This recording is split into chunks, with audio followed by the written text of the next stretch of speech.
think about the inflation that has happened. Look at the cost of food. Look at the cost of just go to the grocery store and look at the cost of what it takes just to buy the necessities of life now. And then ask yourself, well, wait a minute, if all these food prices are going up and all of these other commodity and energy prices are going up, I'm getting 0% on my money at the bank. What does that mean? That means that your savings are being robbed from you. As a responsible person with growing concerns for your privacy and personal liberty, you want to know where we're headed and what you can do about it. We ask the experts what you need to do to take prudent and responsible action to safeguard your family's wealth and well-being, and what basic first steps will help you to be aware and prepared. ReluctantPreppers.com. Welcome back, Reluctant Preppers. Today we have a very special guest with us, Ann Barnhardt, founder of Barnhardt Capital Management, and now a freelance commentator on all things economic, political, liberty, and belief-minded. Ann is with us today to share her insights into how you can keep your savings intact. What are your options, and what are some of the risks that you can consider and avoid when finding out how to protect your nest egg? Ann, thank you so much for being with us here today. Oh, thank you, sir, for having me. It's a pleasure to visit with you. So there's many topics to cover here, and we'll try to keep moving along pretty briskly. The reason this came up for me and for a lot of the people who I've talked with is a lot of the old assumptions that people have made about where you can keep your savings safe are no longer true. And when I was a kid, my dad showed me a passbook savings account from a local bank that was a chain and said, you just keep putting your money here and they'll pay you interest. And he showed me how you get a penny here and 2 pennies there and it'll grow and grow. And he taught me about the rules of exponential growth and said, you keep going, those 1 and 2 pennies are going to double and double, and pretty soon you end up with a significant income. And as a child, I was kind of underwhelmed by that. I thought, really, 1 and 2 pennies a month is really going to get me somewhere? But later on, when I saw that the 6% interest on that savings account, after we got married in the Jimmy Carter years, it was a 12% CD we got, and that seemed pretty exciting. But now we're down at 0.00. People are losing track of the decimal places of how many zeros there are before the interest rate on any bank savings accounts. And also, when we watched our 401k at a previous employer, literally went from like a 401k down to a 101k on a market collapse. We started to think, well, we don't want anything to do with that, so we pulled our money out of the stock market and put it into what the brokerage told us was a cash equivalent money market fund. And lo and behold, after the 2008 collapse, we saw that fund was locked. We couldn't get at any of those monies. And it took years for them to slowly release additional portions of that to us. And it turned out that was collaterally damaged because it, on the backside, had been involved in Lehman Brothers. Seems like we were darned if we did and darned if we didn't. If we kept our money in the bank, we'd get practically nothing in interest and we'd be falling behind inflation. If we kept our money in money markets, it was still tied up in this messy stock market. If we did in stocks, we knew we were vulnerable. We thought, okay, we'll hold in cash. So we held a significant amount of cash for a while, and then we got educated that with the Federal Reserve draining the value of the U.S. dollar by printing billions and billions of dollars every month, we're actually getting the value just sucked right out of those dollars we're holding, even if they're holding in our hand. So that just left us, well, what can you do? Where can you put your wealth where it's not just going to get stolen from you? So if you could just guide us through a few options that people should consider or should run away from. I know one of the things that some people have talked about is insurance policies, where there's a cash value of your insurance policy, and sometimes they're wondering, depending on their age, whether they should cash out of that. But I guess just starting from the basics and working us through some options that come to your mind, what are ways that people can keep their nest egg safe or reduce the risk of loss? Sure. Well, the first foundational premise that people have to get their minds around, and I apologize to people out there who have heard other interviews that I've done or other podcasts that I've done. I feel like a broken record. I feel like I'm saying the same thing over and over and over again. But what I keep trying to remind myself is that with each one of these interviews, there are new people hearing this, and there might be people who have heard me talk about these concepts before, for whom the light bulb didn't click on, and if they hear it again, maybe this time the light bulb will click on over their head and they'll understand what I'm talking about.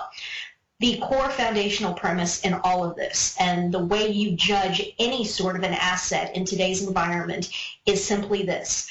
There is, for all intents and purposes, the rule of law is no longer in force. It is no longer extant in the former American Republic. The constitutional republic that was the United States of America has been overthrown. It's done. It's a fait accompli.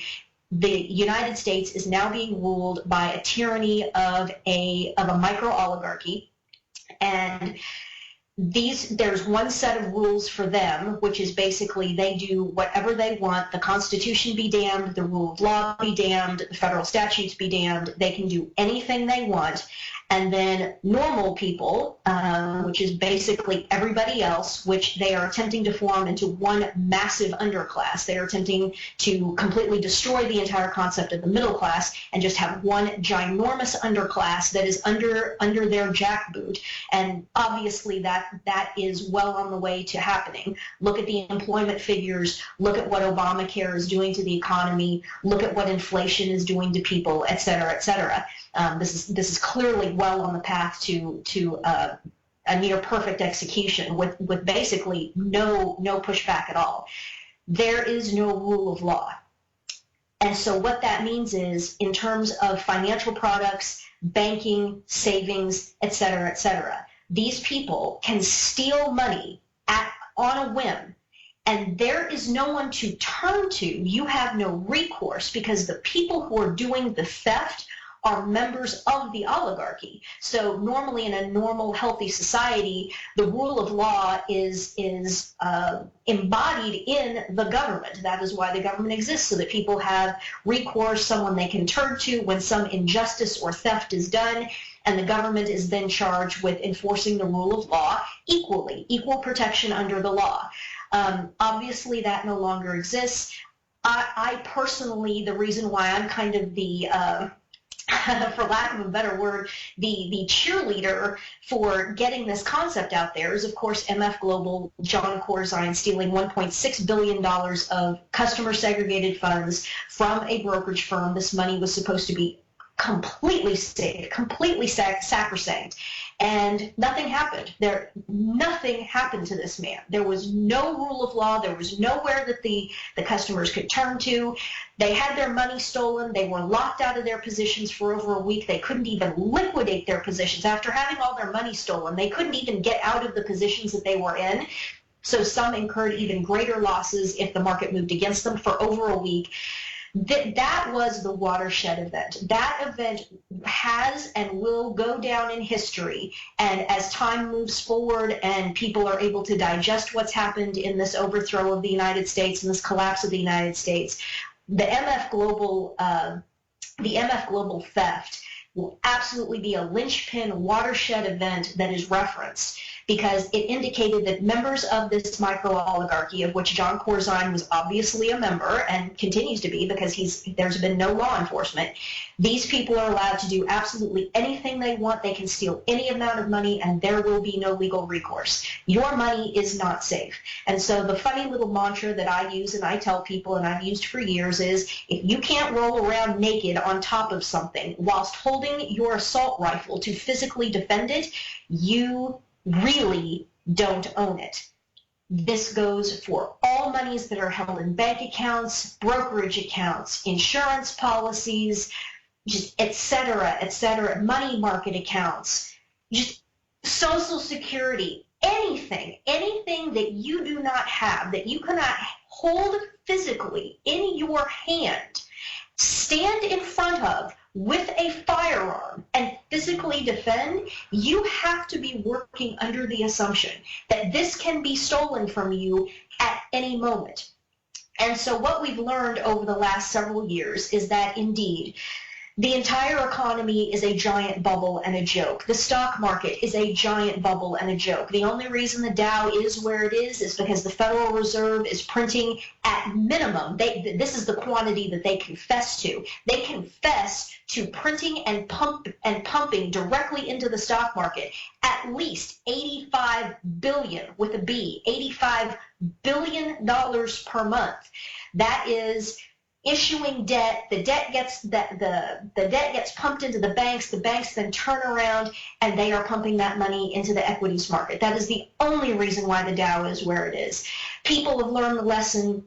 over the last several years, people who wanted to get out of their 401ks and almost to a man have been told, no, I'm sorry, you cannot liquidate your 401k. You've put all of this money into these accounts. Your employment, our hiring of you, one of the big selling points for you coming on board with our company was this fabulous 401k program.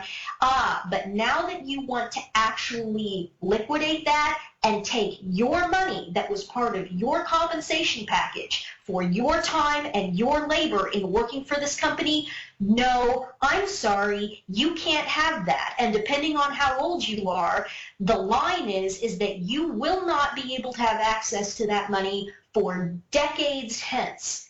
Okay, stop and think about this. If you have quote unquote money, but you have zero access to it, you cannot withdraw it, bring it back into your own possession, and use it to spend on whatever you want. Dude, seriously, think about this. Is it really your money? Was it ever your money in the first place, or were you just swindled? They convinced you to take a lower actual salary in exchange for your time and your labor, with the promise that 40 years hence, oh yeah, you'll have all this money that we're going to take real good care of for you. Give me a break. Come on.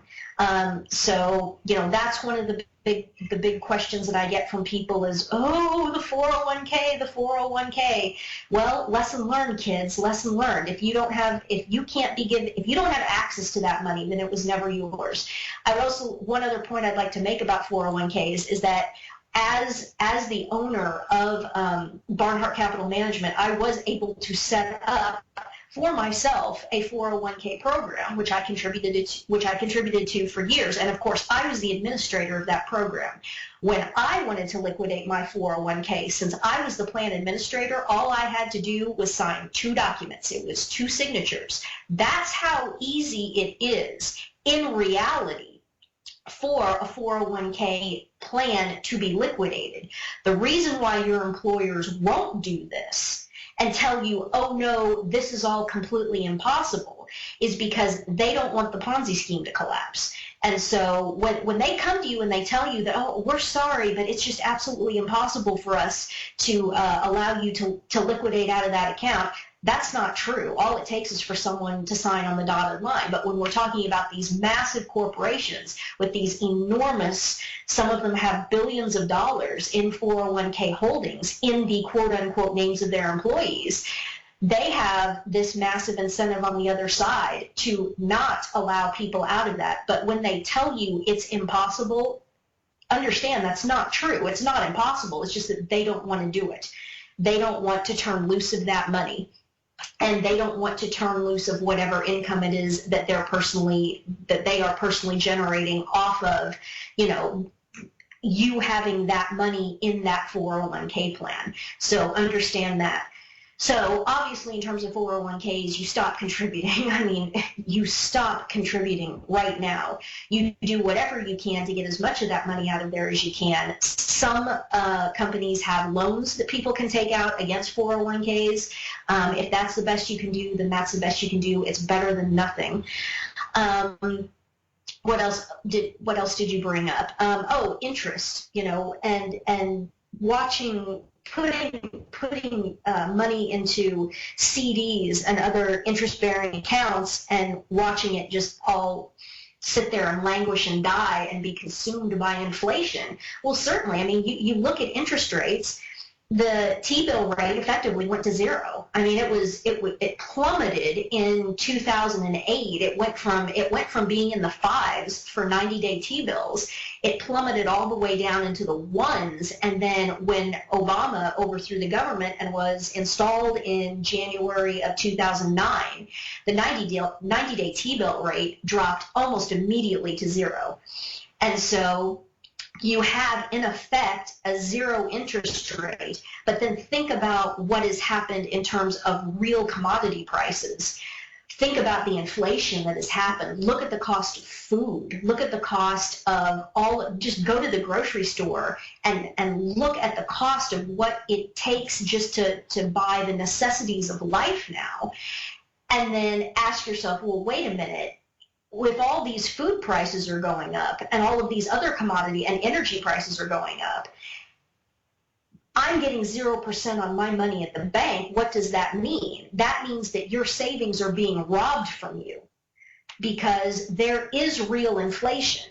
And the government has been, the Federal Reserve obviously has been and continues to just lie through its teeth about all of these numbers. The only thing, I'm not getting into hyper technical detail, the only thing that you need to know about the numbers that come out of the government with regards to inflation on consumer products is that food and energy is disqualified from the data set.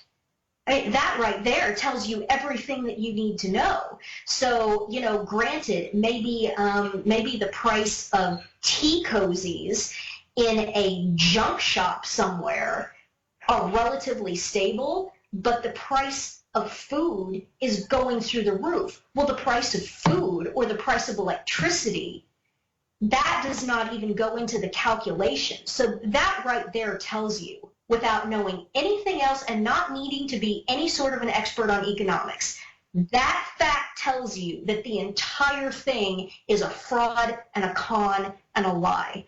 And so is your money safe in the bank, even if it's a really good, sound, small local bank? Even in a small, sound local bank, no, it's not, because it's held in U.S. dollars, and the oligarchy that's in control in Washington, D.C., in pure Leninist fashion, is grinding down the middle class by inflating away the value of the U.S. dollar, but then maintaining this truly Orwellian propaganda line that there's no inflation and everything's fine. I mean, and I don't know if you guys follow Carl Denninger, who does great work, but he's been making the point for years that even if you buy the Federal Reserve's, we have a quote-unquote 2% annual inflation rate targeted, and that's what we're going for. If you do the math on that, on the compounding that you were talking about earlier, if you do the math on that, what that means is that over the course of a working man's 45-year career life, you are debasing his savings by just a mind-blowing amount. You're essentially stealing all of his savings capacity from him with just that openly admitted to 2% target inflation rate. So is your money safe in the bank? In the macro sense, no, it is not. And then the other question that people have all the time is, well, even if my bank fails, or even if there's a big structural collapse, I mean, there's still FDIC insurance, right, Ann? Okay, so we've got how many dollars are there in demand deposits in the U.S.? It's at least $10 trillion. There's at least $10 trillion in demand deposits in banks in the U.S. That is to say, checking accounts, savings accounts, et cetera, et cetera. A few years ago, right after the 2008 collapse, the FDIC was actually in the hole. It had less than no money, and so it had to collect 3 years worth of premiums from the banks in advance just to get itself back up to zero and then have a little bit of money to work with. A year ago, the FDIC had roughly $11 billion with a B, $11 billion in funds to backstop bank failures. We're talking about a system where there's over $10 trillion in demand deposits. And, if you watch my economics presentation on YouTube and I go through how, just the top 5 banks in the U.S. have derivatives exposure north of $225 trillion with a T dollars, and then you start thinking about these things and comparing these numbers, if there's any sort of when this comes apart, let me phrase it like that, when this comes apart, because it will eventually, even if you give the entire system a 90% haircut relative to to the risk quantity that's on paper right now, you're still talking about trillions and trillions and trillions of demand deposits that there's no possible way that the FDIC could ever cover.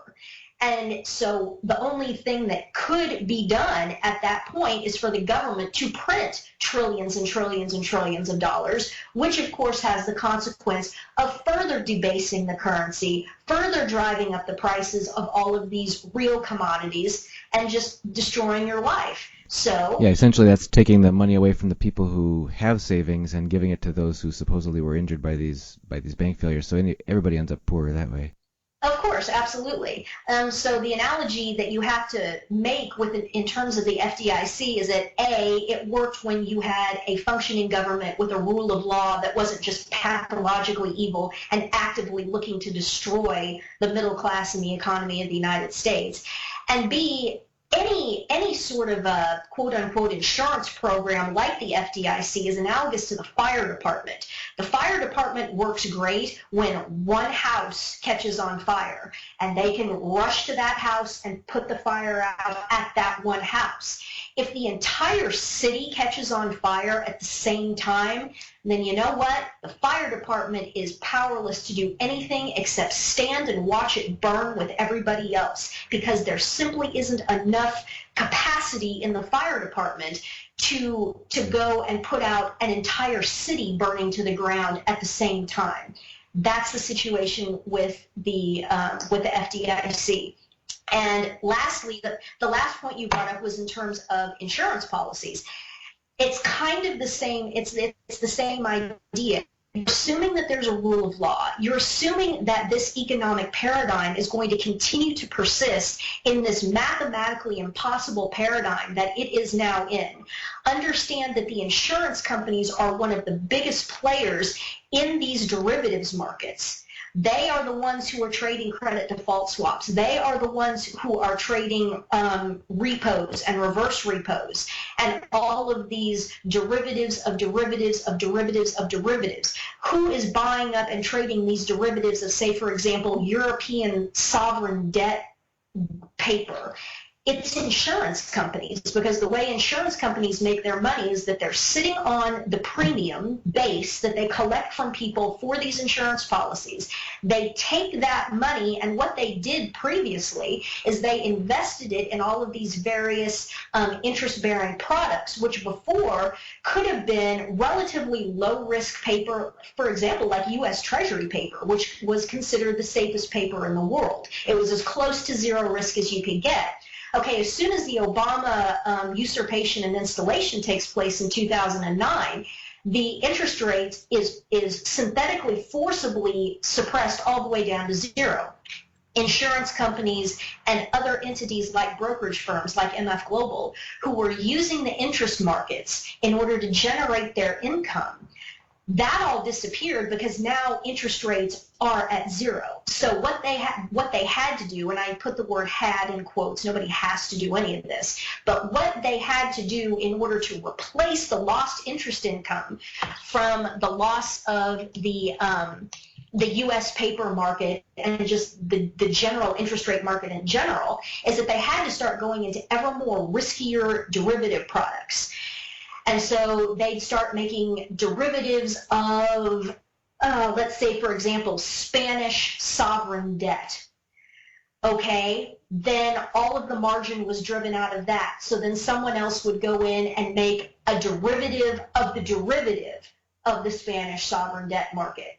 And then that margin would be driven out. And we're now to the point where we're 6 or 7 derivative iterations into these markets, where they just keep, it's like they just keep digging sub-basement after sub-basement after sub-basement.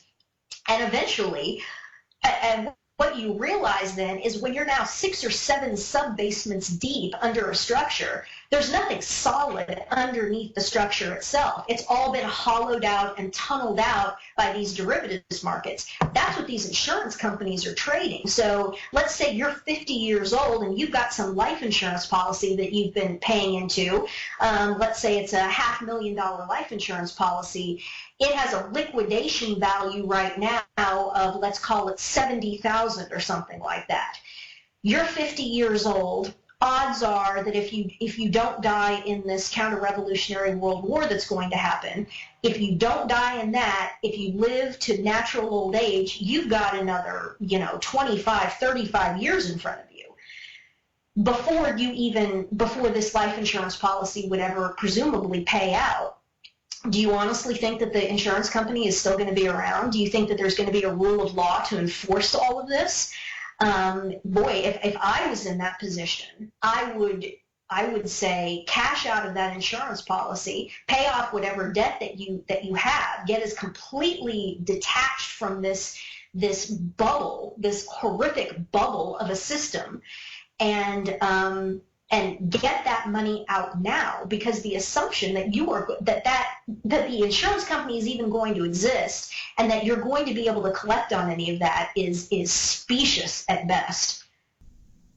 And what about, I was taught as a kid that Social Security is something that got put in place to help make sure that people wouldn't mismanage their own personal retirement, and that we'd be, every paycheck you'd see that you're making a deposit, your employer's making a deposit, and every year they send you a summary that says this is the value that's building up. If you retired today or at the age of 62 or 65, this is what you'd reclaim.